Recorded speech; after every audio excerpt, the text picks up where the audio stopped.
दुनिया के सबसे बड़े इस्लामी मुल्क ने उठाया इंटरनेशनल फोर्स में शमूलियत का सबसे पहला ठोस कदम। जी नाज़रीन, मैं बात कर रहा हूं इंडोनेशिया की। इंडोनेशिया ने ऐलान कर दिया है कि वो गजा के अंदर अपनी फौज को तैयार कर रहे हैं और वहां पे सिर्फ 5 से 8 हजार तक जो फौजी हैं वो भेजे जाएंगे और मुकम्मल तौर पर तैयारियां भी मुकम्मल कर ली गई हैं गजा के अंदर उनके फौज की रहाइश और उन्होंने क्या क्या काम करने हैं। जी नाज़रीन, बहुत बड़ी ब्रेकिंग न्यूज सामने आ रही है। इंडोनेशिया पहला मुल्क बन गया है इस्लामी मुल्क के दरमियान के जिसने सबसे पहले अपनी फौज को वहां भेजने का ऐलान भी कर दिया है और उसके बाद वहां पे उनकी तैनाती भी सबसे पहले की जाएगी। तो नाज़रीन, आपको बताएंगे कि अब ये कहां पे इनकी जो फौज है वो किस शोबे में वहां पे काम करेगी। बेसिकली इसराइल के मुताबिक ये जो फौज है ये बेसिकली मेडिकल और इंजीनियरिंग के हवाले से जितनी भी वहां पे लोगों की जरूरियात हैं उनके मुताबिक ये काम करेगी, मतलब उन लोगों की हमदर्दी करेगी गजा के लोगों की। और इसके बाद अब ये कहां पे तैनात की जाएगी इसका भी इसराइल ने ऐलान किया है कि रफा और खान यूनिस के इलाकों के दरमियान इनकी तैनाती होगी और वहां पे इनकी रहाइश वगैरह के इंतजाम भी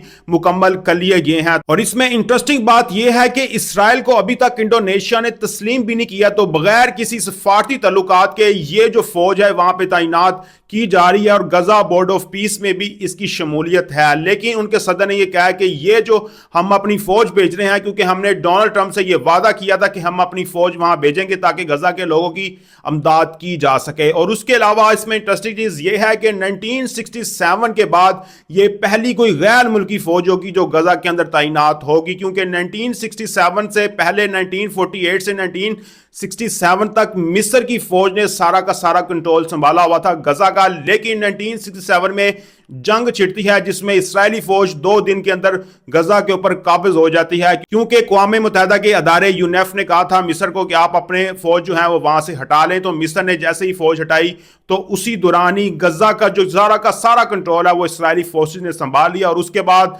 से अब तक जो है वो गजा के ऊपर जुल्म और बहुत ही ज्यादा कुछ उन्हें फेस करना पड़ रहा है। तो खैर अब पता चलेगा कि ये जो जुल्म है ये खत्म होता है कि नहीं होता, क्योंकि डोनाल्ड ट्रंप के गजा पीस प्लान के दूसरे मरहले के मुताबिक जितने भी इस्लामी ममालिक हैं वो अपनी फौज वहां भेजेंगे और वहां के लोगों की इमदाद करेंगे या वो हमास का खात्मा करेंगे, ऐसा भी कहा जा रहा है कुछ माहिरीन की जानिब से। लेकिन बिज़ाहिर तो इसलिए भेजी जा रही है कि गजा के लोगों की इमदाद की जा सके। और आपको बताएंगे कि इसका जो गजा बोर्ड ऑफ पीस बनाया गया था उसका पहला इजलास 19 फरवरी को होगा, जिसके अंदर इंडोनेशिया भी शमूलियत तैयार करेगा और पाकिस्तान को भी दावत दी गई है और पाकिस्तान के प्राइम मिनिस्टर भी शायद वहां पे जाएं और वहां पे सारी बातचीत हो। लेकिन नाज़रीन, आप किस पर क्या राय है? क्या ये जो जितने ममालिक अपनी फोर्सेस भेज रहे हैं क्या इनकी फोर्सेस को गजा के लिए इस्तेमाल किया जाएगा या हमास के खिलाफ इस्तेमाल किया जाएगा, या ये गजा वालों के लिए बेनिफिशियल होगा या नुकसानदेह होगा? लास्ट वीक सेक्शन में बताएं। बहुत शुक्रिया।